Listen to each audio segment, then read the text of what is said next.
The best thing you can do is don't poison yourself with all those things. That's the best thing you can do for your Guru. I want all of you to remember this. The best thing that you can ever do for your Guru, if at all if you feel like you want to do, is that you drop your nonsense and grow. What's the best thing a garden can do for a gardener? To grow and bloom, isn't it?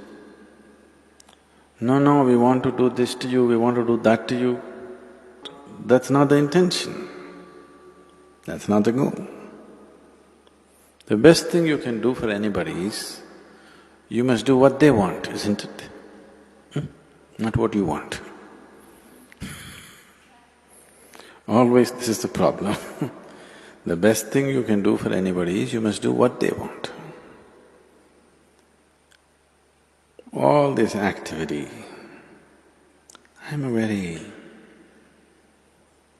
people who have known me early, I was an extremely taciturn person. I never said anything. There were days when I was not in silence, nor was I spiritual, okay? I was just there because most of the time, whether you went to school or college or wherever you went, whether the students spoke or the teachers spoke, everybody spoke such nonsense. Most of the time I chose to remain silent because I was terrified of their conversations. They opened their mouth. If they did not kill you with their bare breath, they kill you with horrible conversation.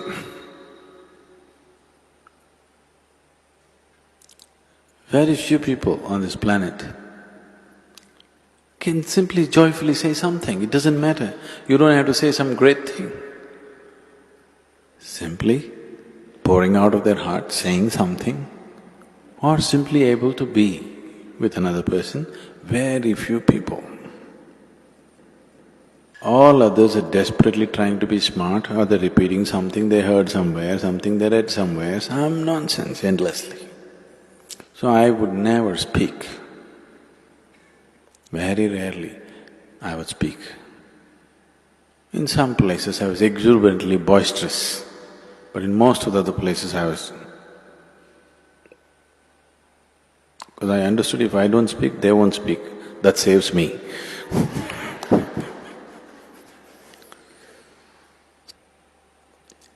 So now all this endless talking, this activity, non-stop, doesn't matter where I am, constantly I'm in groups of people, not even with individual people, constantly with huge groups of people, either in public, sitting behind a microphone, or wherever I walk, there are minimum 10 people around me.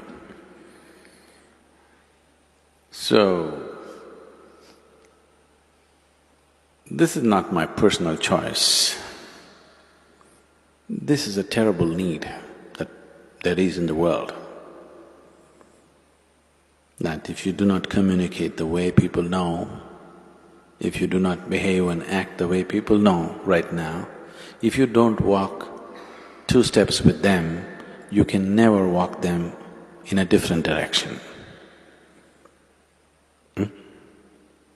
So, there is nothing you can do. The best thing you can do is you grow and blossom. Drop your nonsense. Your past nonsense, you leave it to me, present nonsense you handle. If you do that, that's the best thing. Now suppose you died, even if I died, I will not stop the spiritual part of my activity. So I'm not so concerned about that. Yes, we're concerned. The foundation could be hurt, activity could be hurt, but not the spiritual part of the work. The concern is that people will be here and if they don't grow.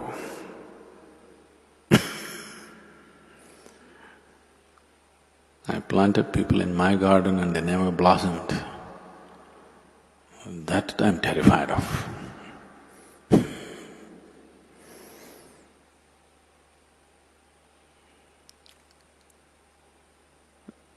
So, those of you who are very patient, who want to come here for 10 lifetimes and do it, I'm okay with them, but I think we must build an outer ashram for them. Even here there is, in a way, but we wouldn't like that to be here because of various reasons. We would like everybody who comes here to be absolutely there in the very core of what's happening. I don't want to create a core and a periphery here. Here there's only one burning spot, that's everywhere.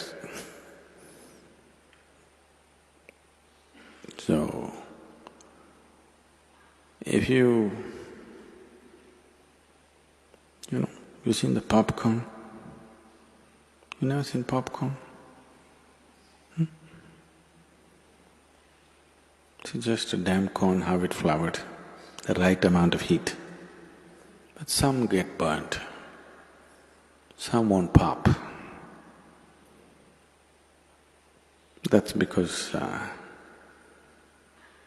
they don't. All of them were given the same heat, but some don't receive it properly. They do funny things, and instead of popping, they get charred. Instead of flowering, have you seen a popcorn flowering? That's one flower, you can see it happening, right? The other flowers take too much time. So right there it opens up in front of you. So, have you seen this happening to people when they come to inner engineering, Bhavaspandana? In 3 days' time, people are like that. But we don't want them to stop there.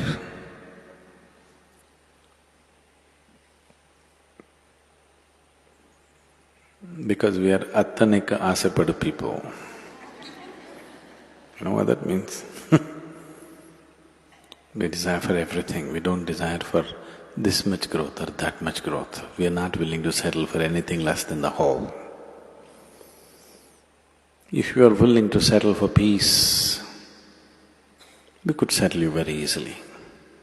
If you're willing to settle for love, we would settle you very easily. If you're willing to settle for blissfulness, we could settle you very easily. But we are attanika asapadu. We won't settle for anything. We want it all.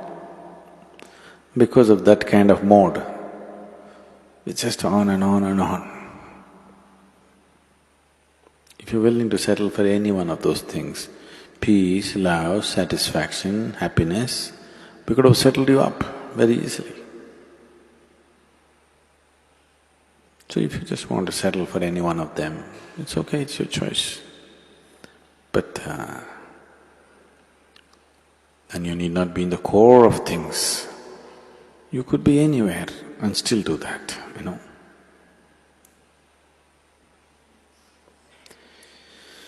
So, what could I do? Especially if Sadhguru is going to die tomorrow, you must blossom tonight, isn't it?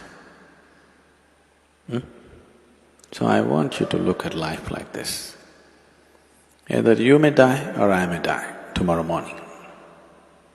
So, something should happen tonight. Isn't it so?